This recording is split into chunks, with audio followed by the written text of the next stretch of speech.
Adam from WhatCulture.com, and I'm joined by the Steve Rogers before to my Steve Rogers after, Alex from WhatCulture.com. Hello. Hello. Hello. So we're here to predict Captain America Civil War. That was a shield throw. I liked it. Yeah. So, I lost Batman vs Superman, and it's time for another me versus you superhero movie. And we're going to predict not the reviews this time round because they got the movie in early and everyone's been saying it's really great. Instead, we're going to predict domestic, global box office for the opening weekend. Both of them. Both of them. Okay. And we're also going to do who dies, and we're going to do, of course, who wins. Now, we know it's going to be like Batman vs Superman. You know, they're going to end up on the same page because of a pesky guy that they haven't actually shown in the trailers this time. There is a picture of him. That's it, really? Yeah. I haven't seen it. I did a list. I think I've got 12 plot similarities between this and Summarise them Batman vs now. Superman. You know, the fight starts because it's based on collateral damage from previous movies. The mother's names is going to be important because there's a bit in the trailer when Bucky's like, "Oh, your mum's name's Sarah," to prove that he's remembered who Steve is. Obviously, yeah. And it's not going to be as awful as what it was in Batman v Superman, but we're gonna get that. Sarah. And it's gonna just be a very similar movie, but hopefully a much better movie. Oh, everyone's saying it's great. Cannot wait. So, off the back of those good reviews, let's go straight into predictions for domestic box office. What do you have and why? Right, box office is really hard for this movie because we're in a very thin margin. Because Batman v Superman, even though it was terrible, still managed to make a ton of money. It made 160 million domestic opening weekend. Oof. And that's with a drop off. But to go much higher, then you start hitting Avengers, Jurassic World numbers, and that requires blanket advertising and lots of other stuff, which this has. But it is still a Captain America, not an Avengers movie. I'm going to go 180 million. I'm going to go the big 200. Really? The big two. Bigger than Age of Ultron? Everyone's saying, literally the phrase that's being banned around by every reviewer is, it's the best Marvel film ever made. And we know from Batman v Superman that people listen to reviews, so that's good. Oh, snap. Well, look, I undersold it last time, so this time I'm overcompensating like my dad does by really going the big money. Okay. It's just a little fact about me. Good to know. So let's talk about global. What are you thinking? I'm going to go for the sort of the in-between because up until last year, nobody thought you could ever do more than 500 million opening weekend at the box office, and two movies did it last year, Jurassic World and Star Wars The Force Awakens. I don't think this is going to be as big as those, but I think it'll probably end up doing about 450. 450? Well, I'm rounding up like I did last time. I'm going 500 million. Wow. In America. Wow. Look, it's got all the buzz in the world. I'm going to see it, and I'm probably going to see it twice. Oh yeah, I'm excited to see it, but 450 million is still a lot. It's basically like Avengers Age of Ultron, right? It's got pretty much all the characters in it, except the Hemsworth. And Quicksilver's not in it. No, R.I.P. But everyone's giving it 5 stars. That's got to count for something. It will, but I think there's a limit, because a bad movie's box office can be affected by bad reviews. Right. So Fantastic Four bombed. Batman v Superman had a massive drop-off second weekend. But when it gets to movies that are in your sort of 70+% on Rotten Tomatoes, people stop listening to reviews. They go, it's good, I'll judge for myself. I don't think the reviews are going to be as deciding factors. They will have an impact and they will draw more people in, but not to Star Wars, Jurassic World level. Well, Alex, I think you're wrong, and also that you're a rubbish person. So moving on, who's going to win? Okay. I see you've got your cap t-shirt I on there. am very much hashtag Team Cap, little cap emoji. But when Dangerous vigilante, and, we should stop. and when I say this, I'm not being biased at all. I think that Captain America will win. I think that Tony Stark won't necessarily lose, but I think it will ultimately go in the protagonist's favour.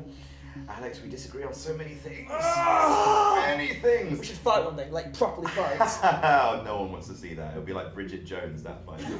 But worse and kind of more shrieky.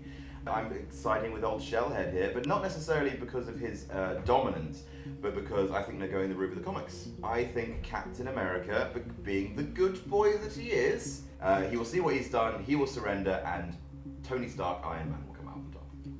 If he does lose, then that's how he'll lose. It'll be very like the comics. He'll go, oh wait, what have I done? He's actually right, we're causing loads of damage. However, I don't think it's going to be anything like the comics, because you've got the basic setup. So you've got Steve Rogers versus Tony Stark over superhero registration, and that's pretty much it. Like, this movie is very much based on the trailers and based on what the filmmakers have said about Steve and Bucky's relationship. Bucky Barnes, the Winter Soldier. Yeah, of course. And because of that, I think they've changed the story. I think they've made Civil War fit this sort of bromance thing, and that's why they brought Tony Stark in so they can have the "he's my friend, so was I" stuff. And I think it's very much driven by that three-way relationship, not like that. And I'd pay to see that. Twice. I think there's a parody version of this. Already? No, probably there will be. Oh now. my god. And Captain America Civil Whore? No. Faptin America Civil Whore. This is our jobs. Yes. So yeah, because it's not following that, and Marvel loves to subvert. I mean, look at the Mandarin in Iron Man 3. That was directly against everything the comic character stood for, and I think they love doing that and they love playing with it. So I wouldn't. Also because the Mandarin's super racist. Yes, that's You too. know? Yeah. So anyone who doesn't like the Mandarin twist, can you imagine if it was the real Mandarin? That'd be fucking weird. No, I'm not going to do an Don't impression. do an I'm not impression. going to do an impression. Because they're not doing the comics, I don't think we can really read much from it. And going that this is a big tentpole blockbuster, and it's a Captain America movie, and the important thing about it ties into the deaths, which I'll get to in a minute. Well, indeed, let's talk about who's going to be 6 feet under. You know, in Batman vs. Superman, Superman died and no one cared. This time around, everyone, likes everyone on screen. There was a death in Age of Ultron. I think that there will be someone who dies, and I think it's going to be Captain America! That's right, 6 feet under with your boy. Because I think this whole Chris Evans thing, signing on for these, extra movies, the Infinity Wars, I think it's a ruse! A ruse! I think he's going to die, and I think the Captain America in Infinity War is going to be Bucky! That's what I think.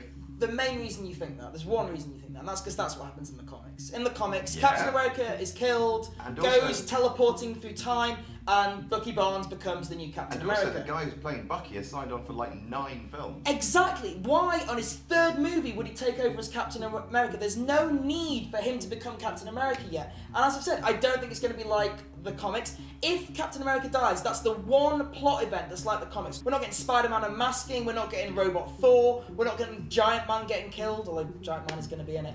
And there's nothing about the film that reflects the comics. So why did suddenly have the death? Particularly when it is a Captain America movie and he's the hero and he's gonna go on and do stuff. Evans has signed on for more movies, so very unlikely on that count. It's not like Downey Jr. where he really renegotiated stuff. He's had these for quite a while, and it's hard to decide who's gonna actually die. Because Black Panther, Spider-Man and Ant-Man all have their own movies coming up. I think Spider-Man's going to die. That's what that I would think. be so good. Just Miles Morales. bang. Get Miles Morales in. Do that. Oh, yeah. I like Miles Morales. Iron Man, Tony Stark, Downey Jr. said he's going to do Spider-Man Homecoming. Yep. I don't think Captain America's going to die. You can't do Black Widow because people would be so pissed off that we never got a Black Widow movie. Yes. Who am I missing? War Machine in the trailers. They're making it look like he's injured and he's going to die, It's which not means gonna he's be him. definitely not going to die. Scarlet Witch, did you go? Which leaves us with Scarlet Witch, the Vision, Falcon, and Hawkeye. Hawkeye. All of whom are fairly legitimate. I think killing Hawkeye would be stupid because he's the boring one. You can't just kill the boring one 2 Oh, movies in a Hawkeye's row. not boring. You're boring. He's got a family, goddammit! I'd be like, got a nice house, if he mate. invited me to his house for a big house party and stuff, I'd say no. It was so boring spending 20 minutes there in a movie. Wow. Damn it. He has a wife and This kids. is the best thing about Age of Ultron. No, he What's wrong wasn't. with you? He wasn't. Yes, he was. He did a great scene. Who do you think's going to die, Alex? I think no one's going to die. No one? I don't think there's going to be a major character. The closest we're going to get, and I'm just going to use this in case someone does die, is Falcon. I think Falcon is probably the most likely to die because Scarlet Witch and Vision are so powerful and so interesting. Vision has obviously got some links to Thanos with his Infinity Stone in his head. So Falcon's the most likely, but I don't think it'll be anyone. If it's anyone, it'll be like... Well, Baron Zemo, right? We both think Oh, him. Baron Zemo, yeah. Yeah, we both think him, but- The Doomsday of the movie. Yes, exactly. Hopefully not the Doomsday of the movie. Doomsday. Maybe Agent 13, Sharon Carter, because that'd be a nice subversion of the comics, because in the comics she shoots Captain America, so we can have here, in Marvel we do things differently. Captain's just going to shoot Sharon Maybe, Carter. but shoots her goes, oh Thanks for wait, your service. maybe I am a bad guy, maybe I am just an evil vigilante. That's the end of the movie. So he accidentally just wipes out Sharon Carter and that makes him surrender. It could be an accident. Alex, I'm tying you down. Who do you think is going to die? No one. No one, that's your final answer. Alright, so apart from Baron Zemo. Apart from Baron Zemo, I don't think Sharon Carter's important enough to count, so look. let's say no. All right, so those are our predictions. Check back next week after Civil War premieres. We think it's going to be great. We can't wait to see it. And we will see you for reactions next week. Goodbye. Shield throw.